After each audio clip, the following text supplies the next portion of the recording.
Hey, what's going on, guys? Patrick Savage here, and in today's video we will be discussing LeBron James' free agency and the top 5 teams that he is most likely going to be going to. And to start the list off at number 5 is the New Orleans Pelicans. How deadly will LeBron be in the pick and roll with the 2 best bigs in the NBA? This will be the first time in his entire 15-year career that he'd have amazing big men, and his play style with these big men would be amazing. They'd work really well together. There's no doubt in my mind that LeBron, Boogie, and AD would put the Pelicans up there with the Warriors and the Rockets. But there's one problem that is in the way from this ever being a possibility, and that is salary cap. In order to pursue LeBron James, the Pelicans not only have to trade Drew Holiday or DeMarcus Cousins, but you have to let Nikola Mirotic walk, and you have to trade guys like Solomon Hill, who are decent role players for the team. While they'd be an intriguing and very talented trio, this is very unlikely that this happens with all the pieces moving around, which is why this is number 5. And coming in at number 4, which is one of the more realistic destinations, is the San Antonio Spurs. Pairing LeBron James, one of the greatest players of all time, with Greg Popovich, arguably the greatest head coach of all time, it seems like a match made in heaven. LeBron and Popovich would be an amazing duo. LeBron has a lot of respect for Popovich, and I believe he'd be 100% willing to commit to the system and put in place in San Antonio and have his stats go down,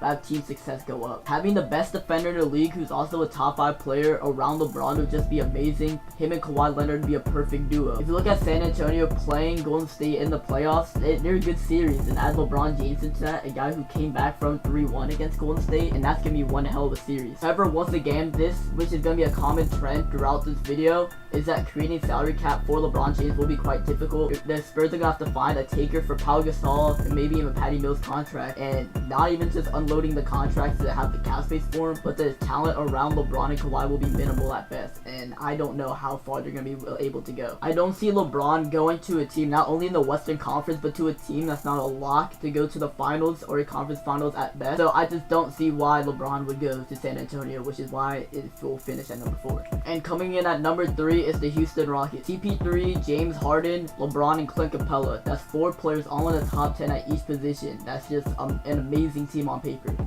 However, creating the cap will be a huge problem for Houston. They would have to part ways with players like Eric Gordon, PJ Tucker, and find a way to trade Ryan Anderson, which was something that they couldn't do last year when they wanted to pursue Carmelo Anthony.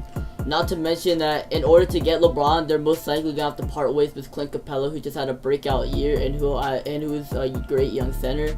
I doubt this happening. I feel like LeBron joining, but at the cost of losing Capella, is just too much for the Rockets. The fact that they'd have to part ways with Clint Capella is definitely a reason why I believe the Rockets will not 100% pursue LeBron, which is why this will finish at number 3. And at number 2, it is LeBron James' current team, the Cleveland Cavaliers.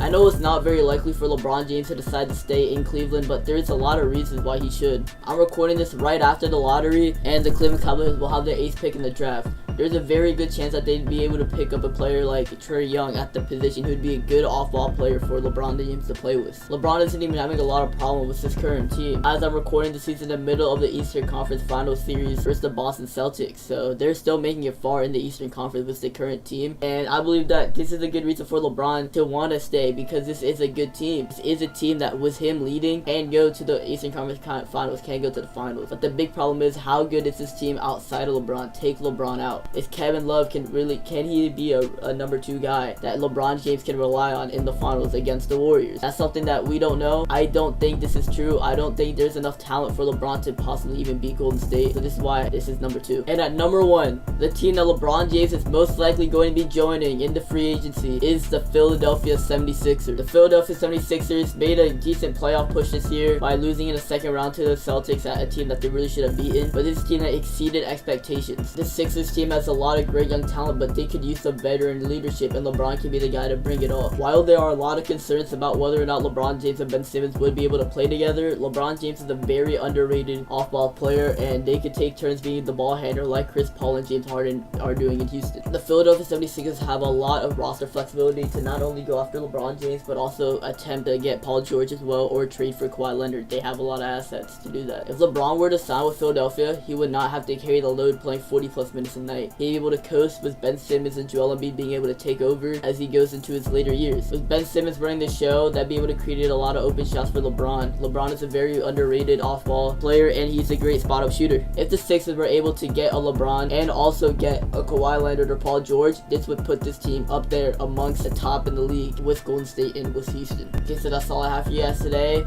Those are my top 5 teams that I believe that LeBron James will be signing with in this offseason. If you guys have a different list, be sure to let me let me know in the comments below. If you guys want to see more videos like this, like, subscribe, and comment more on me topics like to see me cover. That's it for me now, and I'll talk to you guys later. Peace. I am out. Yeah, you know, so what's the draft lottery just happening? I'm recording this Tuesday night. I'll be talking about you know, some lottery teams and see where they should go in the draft. So if you guys will like that video, just let me know, and yeah, I'll talk to you guys later. Sorry, that's actually for real. See ya. Peace.